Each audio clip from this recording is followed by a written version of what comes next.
Welcome to Sethu Chitra kitchen. எங்கள் அம்மா மீன் குழம்பு மீன் வறுவல் செஞ்சுருக்காங்க. எங்கள் அம்மா மீன் குழம்பு வச்சாங்கன்னா அவ்வளோ ரொம்ப டேஸ்ட்டாக இருக்கும், தேன் மாதிரி இருக்கும். அது எப்படி அப்படின்றத நான் இந்த வீடியோவில் சொல்கிறேன். என்னென்ன மீன் வாங்கியிருக்காங்கன்னு பாருங்கள். சங்கராவும் கழுங்கா மீன் வாங்கியிருக்காங்க, பாறை மீன், அப்புறம் ஷீலா மீன் இதெல்லாம் வாங்கி இப்போ க்ளீன் பண்ண போகிறாங்க. இது ஷீலா மீன். பாறை மீனை வறுக்க போகிறோம். அந்த பாறை மீன் தலை, வால் அதெல்லாம் குழம்புல போட போகிறோம். இது தேவையான அளவு ஒரு கைப்பிடி அளவு புளி எடுத்துருக்காங்க, 2 பெரிய தக்காளி, 2 வெங்காயம், கொஞ்சம் கருவேப்பிலெல்லாம் எல்லாம் க்ளீன் பண்ணியாச்சு. புளியை இப்போ கரைச்சிட்டு அதில் மண் இல்லாமல் சுத்தமாக கரைச்சி வச்சுக்கணும். இப்போ மீன் எல்லாத்தையும் க்ளீன் பண்ணி எடுத்துன்னு வந்தாச்சு. இந்த மீனெல்லாம் வறுக்க போகிறோம். இதில் இருக்கிற தலை, வால்லாம் குழம்புல சேர்க்க போகிறோம்.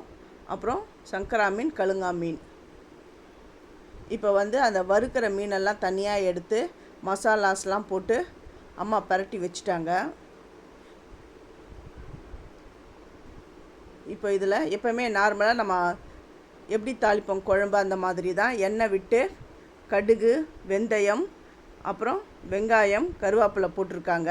இது அம்மா கடகடன்னு செஞ்சிட்டாங்க. நான் எடுத்துகிட்டு வரது வீடியோ எடுக்க போகிறேன் அப்படின்ட்டு சொன்னேன். அதுக்குள்ளே அவங்க அதை செஞ்சிட்டாங்க. இப்போ தக்காளி போட்டு அதை நல்லா வதக்கியாச்சு.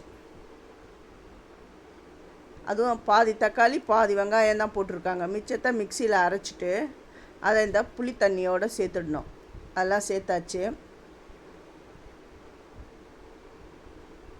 மஞ்சப்பொடி ஒரு சின்ன டீஸ்பூனில் சேர்த்துருக்கோம்.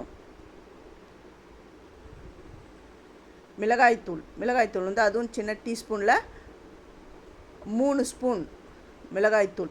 அந்த காரத்துக்கு ஏற்ற மாதிரி போட்டுக்கோங்க. உப்பும் இதில் சேர்த்தாச்சு. ஏன்னா புளி ஊற வைக்கும்போதே உப்பு சேர்த்து தான் கரைச்சாச்சு. இப்போ உப்பு திட்டம் பார்த்துக்கோங்க. உப்பு தேவைப்பட்டதுன்னா கொஞ்சமாக நீங்கள் ஆட் பண்ணிக்கலாம். இப்போ வதக்கி வச்சுக்கிற வெங்காயம், தக்காளியில் இந்த புளி கரைசலை விடணும்.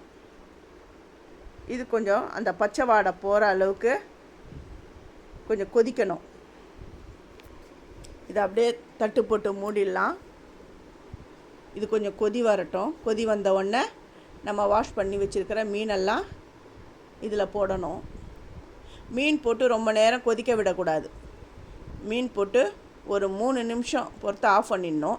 ஏன்னா இது சட்டுன்னு வெந்துடும். கரண்டிலாம் விட்டிங்கன்னா இன்னும் நல்லா கரைஞ்சி வந்துடும். அதனால் சும்மா ஜென்டிலாக தான் அப்படியே லைட்டாக கலந்து விடணும். இந்த பக்கம் மீன் வறுக்கிறாங்க அம்மா.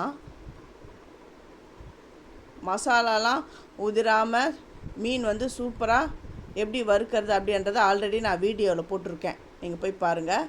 இப்போ இந்த மீன் குழம்புல அந்த எண்ணெய் மேலே வரணும். மீன் குழம்பு ரெடி ஆகிடுது. சுட சுட சாதத்துக்கு மீன் குழம்பு அட்டகாசமாக இருந்தது. மீன் குழம்பு, மீன் வறுவல். ஃபஸ்ட்டு என்னுடைய வீடியோவை பார்க்குறவங்க சப்ஸ்கிரைப் பண்ணலைன்னா சப்ஸ்கிரைப் பண்ணுங்கள். ஆல் என்ற ஆப்ஷன் தொடுங்க. அப்போ தான் நான் போகிற ஒரு வீடியோவுடைய நோட்டிஃபிகேஷனும் உங்களுக்கு காட்டும். தேங்க்யூ.